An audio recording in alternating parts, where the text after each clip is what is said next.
Kita ke informasi berikutnya pemirsa, jembatan Geladak Perak yang menghubungkan wilayah Malang dan juga Lumajang masih terputus. Akibatnya suplai bantuan kemanusiaan menjadi terhambat.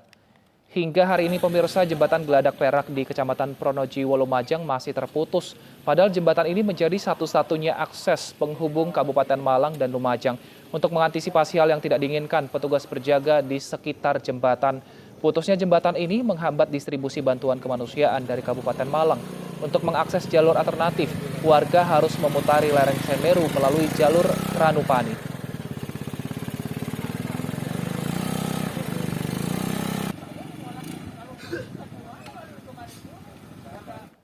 Untuk mengetahui kondisi terkini dari jembatan penghubung antara Lumajang dan Malang, sudah bersama kami kontributor Cucuk Donartono, langsung dari lokasi jembatan Geladak Perak. Selamat pagi, Cucuk. Apakah di sana kondisinya sudah aman dan sudah mulai bisa dibangun kembali jembatannya?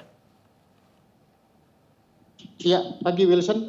Bersama ini bisa kita laporkan. Posisi saya sekarang berada di bawah tempatnya di jembatan Geladak Perak. Posisinya untuk saat ini kondisi jembatan Perak masih mengkhawatirkan dan belum aman untuk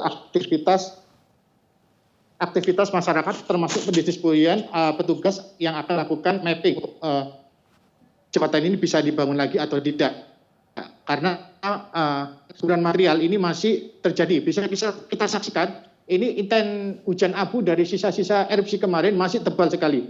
Bahkan cukup deras guguran hujan abu dari dedahanan, dan ini masih rawan sekali di mana banyak pohon yang setiap waktu bisa tumbang. Berikut beberapa petugas dari Kementerian PUPR yang akan mendampingi Presiden untuk melakukan peninjauan terhadap ke jembatan Geladak Perak. Nah, ya. Cucuk, kami ingin pastikan, kami ingin ya. pastikan apakah kondisi Anda saat ini di tempat yang aman kan, Cucuk? Ya, kondisi saya sekarang ini bisa dikatakan masih kondisi rawan karena sewaktu-waktu hujan abu bersama tumbangnya pepohonan bisa terjadi sewaktu-waktu ini, termasuk dari erupsi susulan dari awan panas Gunung Semeru ini, Wilson. Baik, Cucuk, meskipun saat ini Anda berada di kondisi rawan sambil melaporkan, tapi kami meminta agar Anda juga memperhatikan sekitar agar kondisi Anda tetap aman. Tapi kami ingin juga tanyakan, Cucuk, tadi ada beberapa anggota dari tim PUPR dan juga kepolisian yang hadir di sana untuk memantau lokasi. Menurut mereka, saat ini kondisinya seperti apa? Butuh berapa lama mereka menunggu agar kondisi aman kemudian membangun jembatan ini kembali? Ya, Wilson. Beberapa petugas dari Kementerian PUPR belum bisa menjelaskan tadi saat sempat saya tanyakan mapping apa yang akan dilakukan oleh Kementerian PUPR untuk melakukan terhadap jembatan roboh ini. Jadi mereka menunggu Bapak Basuki untuk penjelasannya lebih konkretnya. Jadi mereka masih mapping area dulu, masih melakukan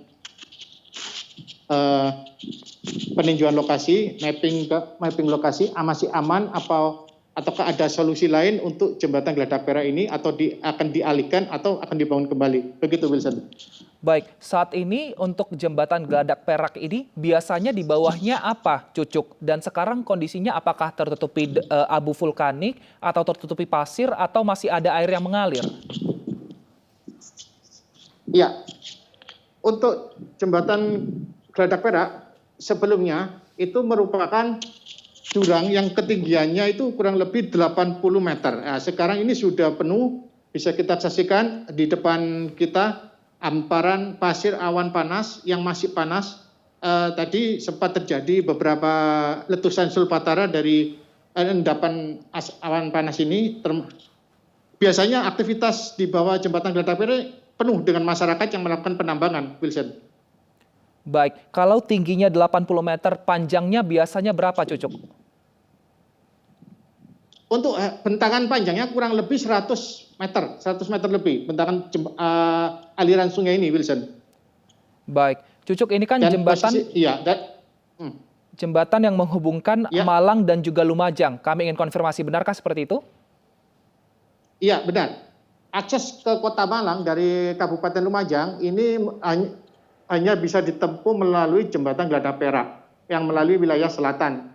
Dan satu-satunya akses Lumajang Malang ini terputus, jadi tidak ada jalur lain kecuali memutar melewati ke Kota Probolinggo atau melewati kota melalui Desa Ranupani, yaitu melalui hutan Taman Nasional Bromo Tengger Semeru, dan itu juga sangat riskan dan berbahaya kalau masyarakat lewat situ. Wilson. Baik, kalau untuk perbandingan waktunya jika melewati jembatan Geladak Perak ini dan juga memutar melewat Probolinggo tadi, berapa perbandingan waktunya, Cucuk? Ya, estimasi perbandingan waktu kalau seandainya kita ke Malang melalui Pronojiwo, melalui Geladak Perak ini bisa ditempuh 2 jam. Kalau kita harus memutar, itu estimasi bisa 3 sampai 4 jam. Bahkan lebih kalau terjadi kemacetan di daerah Probolinggo atau kemacetan di daerah Pasuruan. Itu bisa kita sehari semalam hanya untuk menempuh ke Kota Malang atau ke Kota Surabaya. Gitu.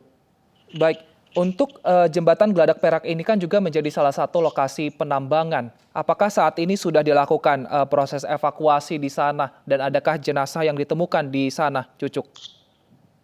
Halo? Bisa diulangi, Wilson? Baik, Cucuk, di sana kan di jembatan Geladak Perak ini juga merupakan lokasi penambangan pasir. Adakah di sana yang evakuasi dilakukan oleh pihak kepolisian atau memang masih belum dilakukan karena situasi yang masih berbahaya? Ya, bisa saya jelaskan untuk evakuasi terhadap korban yang posisinya kemungkinan ada di sepanjang jalan aliran sungai jembatan Geladak Perak ini masih belum berani dilakukan oleh tim SAR atau petugas karena kondisi endapan pasir masih panas serta kondisi fluktuatif Gunung Semeru masih belum bisa melakukan evak terhadap warga atau korban-korban yang terdampak dari awan panas guguran ini. Begitu, Wilson. Informasi dari orang hilang ada berapa kira-kira warga yang terjebak di kawasan penambangan di Geladak Perak, Cucuk? Ya, untuk kondisi warga yang terjebak itu daerah Sumbersari itu ada kurang lebih 250 kakak, tapi kondisinya masih belum konkret antara ini hilang menyelamatkan diri atau hilang menjadi korban meninggal tertimbun awan panas. Ini masih belum secara detail, masih belum bisa didapat oleh petugas karena petugas masih kesulitan melakukan pendataan ke lokasi karena sulitnya medan serta belum terjangkaunya kendaraan dan tim medis, tim petugas untuk ke lokasi. Wilson. Baik, meskipun saat ini proses evakuasi belum dilakukan karena masih dinilai berbahaya, namun adakah skenario Cucuk yang disiapkan oleh tim SAR gabungan di sana untuk nantinya jika kondisi sudah aman, apa yang mereka pertama kali lakukan untuk melakukan evakuasi? Ya, untuk area Kecamatan Pronojiwo, terutama dusun Supiturang dan desa Supiturang serta desa Kamar A, terus dusun Sumbersari, itu kan bisa dikatakan terisolasi dari Lumajang. Untuk sementara penanganannya ikut Kabupaten Malang, Kota Malang, yang dipimpin langsung oleh Bupati Malang dan Dandim Malang.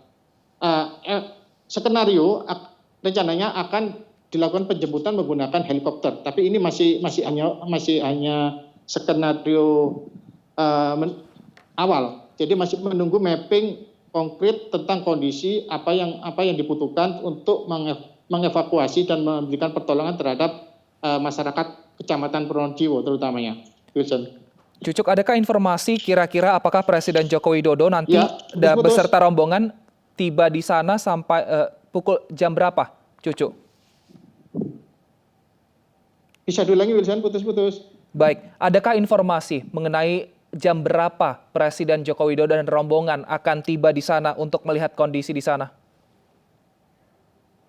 Ya, ini petugas Pas Pampres secara petugas keamanan lainnya masih menunggu kehadiran Presiden Jokowi. Ini konkret Presiden Jokowi kemungkinan 45 menit lagi akan menyampai di jembatan Geladak Perak untuk meninjau lokasi. Karena posisi sekarang masih ada di Kecamatan Pasirian untuk memberikan bantuan serta meninjau korban luka-luka di Puskesmas Rumah Sakit Pasirian. Wilson. Baik, terima kasih Cucuk Donartono yang melaporkan langsung dari Jembatan Geladak Perak, Lumajang, Jawa Timur. Tetap berhati-hati saat bertugas dan sehat selalu, Cucuk.